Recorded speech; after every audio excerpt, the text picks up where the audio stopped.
Hi Bowl Bakers. It's very dark and stormy here in LA, very similar to Ireland, which is okay because the cranberry and orange cake we're making today is something very similar that we would have at home around the holidays. Also, today is bonus video day thanks to my partnership with Good Cook. So after this recipe, I want you to go over to the Good Cook channel and watch how you can make ginger crinkle cookies. As always, the recipe can be found on biggerbolderbaking.com, and check out my shop page for all the information about the Good Cook tools that I use. Okay, let's get started with our first step. So the star of the show here are cranberries. You can use fresh or frozen. What I'm going to do is add them into my food processor, and all we're going to do is just pulse them until they're roughly chopped. What you don't want to do here is blend them until they're really fine. So just a few seconds and they're good to go. Okay, so these are looking good. Now for this step, you do need a food processor to get them nice and small. Okay, all I'm going to do now is just set this over to the side and we're going to mix our dry ingredients. So into a nice large bowl, I'm going to add in my flour, baking powder, baking soda, salt, ground cinnamon, and ground cardamom.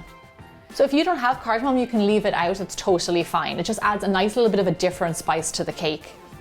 Okie dokie, so with the whisk, all you want to do is just mix these together.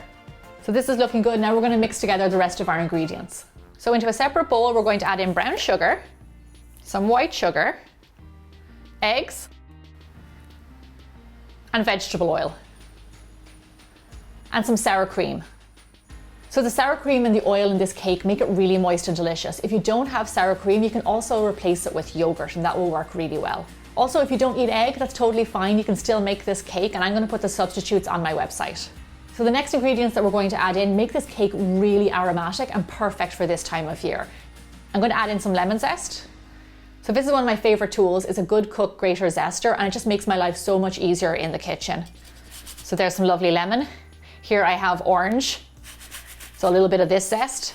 So during the holidays in Ireland, we eat a lot of food that is heavy in fruit, a little bit of alcohol, sugar, a lot of citrus.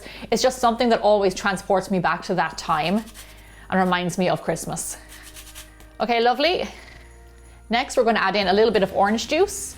Feel free to juice the orange that you just zested, some vanilla extract, and our chopped cranberries. I love this cake because you mix it by hand and you only need a few bowls. So it's just really easy, especially around the holidays when you're busy and you got a lot of stuff going on. And one of the great things about this cake is that if you make it maybe 2 days in advance, it actually gets better as it sits. It gets even more moist and delicious. So that's just a little note. Then with a whisk, just mix these all together. This is really beautiful because of the chopped cranberries. It turns this lovely red color. Okay, lovely. Now we're going to bring back in our dry ingredients and pour our wet into our dry. Then mix together until just combined. Okay, that's looking lovely. So here I have a Good Cook 9x5 loaf pan. You can also use an 8x4. I've got it buttered and lined, so it's ready to go. So now I'm just going to pour my batter into my pan. As you can see, this makes a really nice big loaf, which is what you want because around the holidays people drop by, sometimes unannounced, and you want to have something to give them with a cup of tea. Okie dokie, this big boy is ready to be baked off. So bake your cranberry loaf off at 350 degrees Fahrenheit or 180 degrees Celsius for roughly 50 to 60 minutes. So while the cake is in the oven, we're going to make a little lemon icing. It's just going to further enhance the flavour of all the citrus in the cake. It'll be super yummy. So into my small bowl, I'm going to add in some powdered sugar, a little bit of lemon juice, and lemon zest. Lots of people ask me how to make icings, and it's as simple as powdered sugar and mixing it with some sort of a liquid. Orange juice, lemon juice, grapefruit juice, water, whatever you like, even milk. Okay, lovely. You have to have some zest in there because it's so fresh and it looks beautiful as well. Then just get a whisk and just mix them all together until smooth. Okay, so that's our simple little icing. I'm going to set this aside and check on our cake. So it's been around 55 minutes. Our cake is smelling amazing, and I can tell that it's done because it's lovely golden brown on top.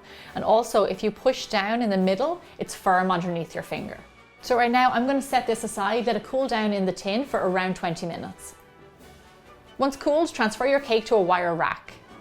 While it's still slightly warm, I like to glaze it because I kind of think that it crisps the glaze and just makes it sink into the cake even better.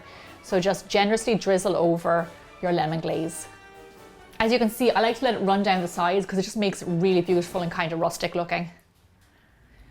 Now that my frosting is set, it's time to cut it.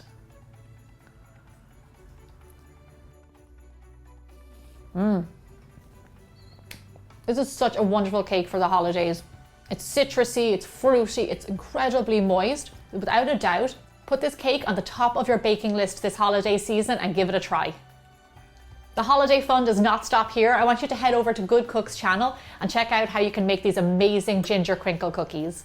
I'll see you back here really soon for more bigger, bolder baking.